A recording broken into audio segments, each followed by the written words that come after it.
Hoje, o diretor-geral do Instituto Nacional de Câncer, o doutor Roberto Gil, ele está conectado aqui com a gente. Doutor, bom dia, seja muito bem-vindo. Bom dia a você, Wilker, e a todos e todas. Então, doutor Roberto, Dia Mundial de Combate ao Câncer é sim uma oportunidade, né, para a gente conscientizar a população sobre a prevenção e o controle do câncer. Quais são, então, as principais mensagens que a gente pode transmitir hoje para a população depois de uma notícia tão triste e trágica como essa que o Ailton acabou de trazer para a gente? Essa previsão da OMS não é nada animadora. Não, sem dúvida nenhuma, embora a gente fale de um dia mundial de câncer, todos os dias a gente precisa estar se deparando com isso, uma vez que o câncer hoje é a primeira ou segunda causa de morte na maior parte dos países. No Brasil, o Instituto Nacional do Câncer estima que a gente vai fazer o diagnóstico de mais de 700 mil casos por ano. E é importante a gente chamar a atenção que a cada estimativa do INCA a gente vê essa incidência aumentando. A gente tem que lembrar que o câncer não é uma doença aguda que aparece de um dia para o outro. Ela tem uma fase grande de desenvolvimento e a gente tem etapas, janelas de oportunidade para poder tratar. A primeira delas é a gente prevenir a doença. Como foi falado hoje, a gente sabe que a gente tem hoje fatores já determinados que podem causar o câncer, como o tabagismo, por exemplo. A gente hoje conseguiu no Brasil, com as políticas antitabagistas, uma redução de 35% de prevalência dos fumantes para 12%. Nós temos, nesse momento, uma discussão na Anvisa sobre a regulamentação dos DEPs e o Instituto Nacional do Câncer continua defendendo a ideia que a nossa regulamentação atual, com a proibição da comercialização e publicidade dos DEPs, deve ser mantida, porque a gente tem que evitar que nossos jovens sejam incitados à iniciação ao tabagismo. Mas não é só isso, o combate à obesidade, a gente tem que ter uma melhor qualidade de alimentação. A gente sabe hoje que o mundo moderno nos impôs uma série de ultraprocessados e esses ultraprocessados estão levando a essa obesidade. A gente tem mais de 20% da população obesa, mais de 50% de sobrepeso. A gente tem que combater também, além da qualidade, de sedentarismo. Exercícios são muito importantes, eles diminuem a incidência do câncer. A gente tem uma vacina hoje.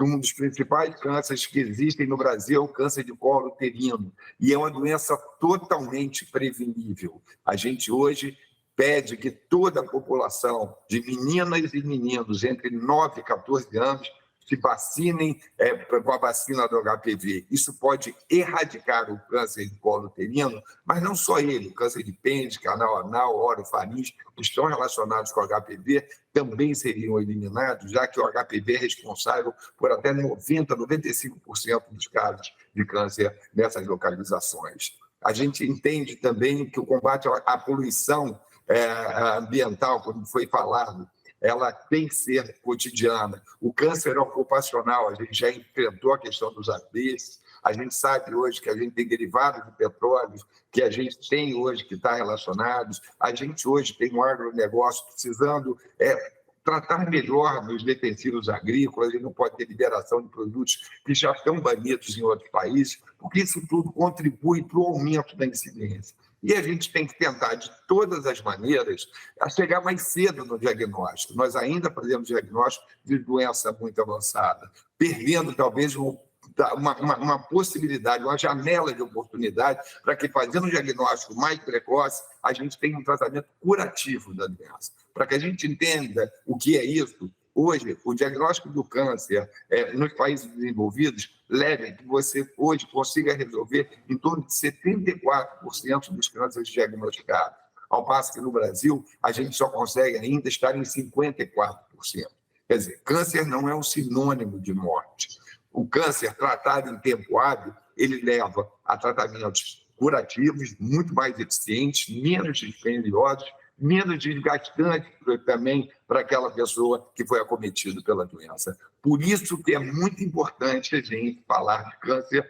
Temos esse dia simbólico, mas nós temos que estar atentos com políticas públicas todos os dias para isso. A gente tem uma nova política nacional para combate ao câncer e a gente hoje espera que ela seja regulamentada, permitindo efetivamente que a gente construa políticas públicas que a gente possa enfrentar essa doença, que terá um desenvolvimento maior nos países em desenvolvimento. Também a gente talvez consiga aqui, com políticas corretas, diminuir a incidência de mortalidade. Certo, doutor. O senhor falou sobre a questão do diagnóstico precoce e acho que é fundamental a gente bater bem nessa tecla. E eu queria que o senhor explicasse para a gente como que a gente faz para ter um diagnóstico precoce. Que tipo de acompanhamento eu tenho que fazer? Porque em muitos casos o câncer é silencioso. O que a gente pode se atentar para que, no caso da doença existir, a gente consiga diagnosticá-la o mais cedo possível para que o tratamento seja o mais eficiente? A primeira coisa que eu acho que é importante a população não ter medo da doença. Não vou fazer o exame porque eu não quero saber o resultado. Isso é importante a gente ter. Se a gente tem algum sintoma, alguma coisa, e aí os médicos de família, a atenção básica, ela tem que estar atenta a isso. Por quê? Hoje a gente pode prevenir com rastreamento algumas doenças. O que é o rastreamento? É pegar uma população que não sente nada e tentar fazer um exame que pode fazer o diagnóstico de uma doença ainda antes da fase sintomática. Isso é possível ser feito, como eu falei, no câncer de colo uterino, isso é possível ser feito no câncer de mama, isso é possível ser feito no câncer de colo, de reto, isso é possível ser feito no câncer de pulmão. A gente, com uma mamografia sendo feita depois de 50 anos, a cada 2 anos, a gente pode detectar um nódulo que não é palpável. E com isso, a gente fazendo uma biópsia, confirma a doença e pode ter em tempo hábil. A gente pode fazer uma colonoscopia ou até uma refsigmodoscopia, onde a colonoscopia não for possível, se a gente tem uma população acima de 50 anos. Nós não temos ainda esse modelo de rastreamento no Brasil, mas muitas vezes o que a gente vê é que a pessoa tem um sintoma, ela atribui isso a uma outra doença, uma hemorroida, alguma coisa, um sangramento, por exemplo, e ela deixa de fazer um exame que pode detectar uma doença na fase inicial. A gente hoje ainda não tem o rastreamento de câncer de pulmão no Brasil, mas a gente pode hoje, eventualmente, num fumante, fazer uma tomografia de baixa radiação e a gente diagnosticar um nódulo e, através desse nódulo, fazer um diagnóstico antes dessa doença se manifestar com sintomas de tosse, falta de ar, porque isso já pode ser uma fase avançada.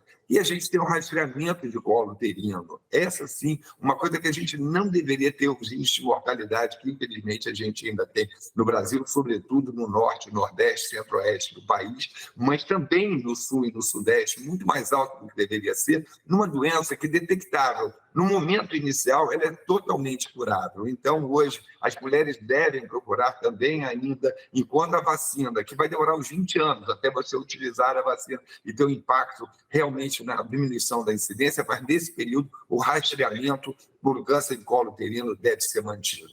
E qualquer pessoa que tenha um sintoma, por exemplo, às vezes os homens a partir de 50 anos, é muito comum você ter sintomas urinários. É importante você procurar o seu médico de família, conversar com ele, e ele vai avaliar a necessidade ou não de fazer um exame de sangue como PSA, fazer uma ultrassom, fazer um toque retal, e com isso poder diagnosticar um câncer de próstata numa fase mais inicial, antes da doença se tornar metastática. Então, o que é importante é que a população entenda que, às vezes, sintomas inespecíficos podem representar, por isso é que a gente tem que ter, ou podem representar uma doença séria. Então, por isso que a gente precisa ter esse contato com a atenção básica, no sentido de fazer diagnósticos mais precocemente e não enfrentarmos a doença numa fase muito mais tardia, como eu falei, muito mais onerosa, menos eficiente, muito mais sofrida para os pacientes. Pois é, tem que ter essa conscientização durante o ano todo.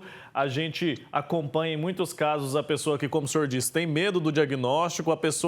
O brasileiro tem essa mania, né, de se diagnosticar. Eu estou sentindo uma dor, é isso. E aí toma um remédio, às vezes sem nenhuma prescrição. Isso pode, às vezes, mascarar uma doença mais séria. Então, é fundamental que a gente não tenha esse medo, que a gente tenha essa abertura para ir lá conversar com o médico, perceber que tem alguma coisa diferente. É fundamental que a gente vá atrás para que a gente diminua os índices de mortalidade. Em muitos casos tem o tratamento, a gente tem um sistema único de saúde que tem seus problemas, mas funciona, então a gente também tem que fazer a nossa parte. Agora, doutor, pelo que o senhor disse no início da nossa conversa, os hábitos, eles são o primordial para a gente tentar diminuir as chances de desenvolver um câncer, né? A qualidade, o estilo de vida faz muita diferença. Isso é fundamental. Eu acho que O mundo moderno impôs a gente a grande concentração urbana, a violência, às vezes, faz com que as pessoas tenham medo, às vezes, de andar, de caminhar, mas isso é fundamental, ter uma boa alimentação, não fumar. O cigarro hoje é um produto extremamente deletério, ele está envolvido em mais de 14 tipos diferentes de câncer como causador. Hoje, você não fumar, você evitar bebidas alcoólicas excessivas, você hoje buscar ter uma boa alimentação, você hoje combater o sedentarismo, buscar, nem que seja fazer exercício durante 15, 20 minutos, aquela vez que você vai pegar um ônibus, pegar o carro, você caminhar.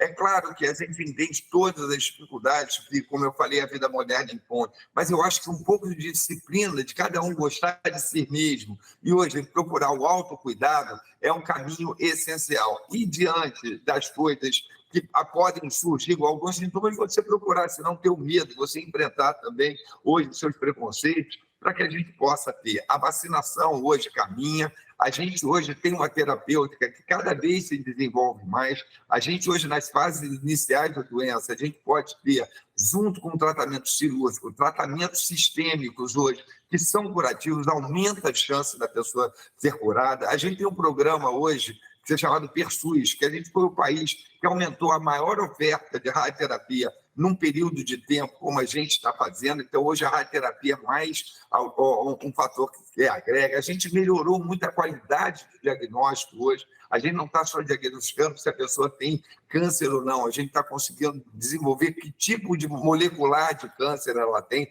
porque isso confere uma precisão maior no tratamento oferecido. Então, a gente tem as oportunidades e a gente quer caminhar no sentido que a gente consiga esses indicadores hoje de grandes países desenvolvidos, onde a gente pode ter praticamente 2/3 da doença curável, que a gente possa aumentar a sobrevida, diminuir o sofrimento das pessoas. Hoje, uma coisa importante foi a publicação da política de cuidados paliativos. Um paciente com câncer tem que ser sempre acolhido pelo sistema, e isso é importante, e acho que isso também diminui, às vezes, a angústia dos familiares e das pessoas que estão em torno, e eu acho que a gente caminhou muito, a gente tem muito para caminhar, como você falou, muitas coisas ainda têm que ser muito melhoradas, mas a gente, como Instituto Nacional do Câncer, a gente está muito esperançoso, porque a tecnologia está trabalhando ao nosso favor, e acho que a gente vai conseguir um futuro melhor em relação a essa doença que, como foi falado, não tende a diminuir. Da longevidade, quer dizer, quanto mais a gente viver, mais chances de acumular mutações, mais chances de desenvolvimento da doença a gente tem. E a gente sabe que só 10% dos cânceres são hereditários, são genéticos, 90% são adquiridos em função de fatores externos. E se a gente vive mais, a gente tem mais contato com esses fatores, a gente tem mais chance de ter a doença. Então, isso tudo é muito importante que a gente tenha isso na cabeça e como enfrentar o problema. E não botar a cabeça no buraco como faz o avestruz, faz de conta que a gente não vê. A gente tem que ver, sim, porque a gente tem a oportunidade de ter tratamentos efetivos e ter políticas públicas corretas que façam com que a gente diminua a incidência e mortalidade. Tá certo, doutor Roberto Gil, obrigado, viu, pelo seu tempo aqui com a gente, diretor-geral do Instituto Nacional de Câncer. Até uma próxima oportunidade, viu? Parabéns pelo trabalho, obrigado pela disposição. Agradeço a oportunidade. Tchau, tchau.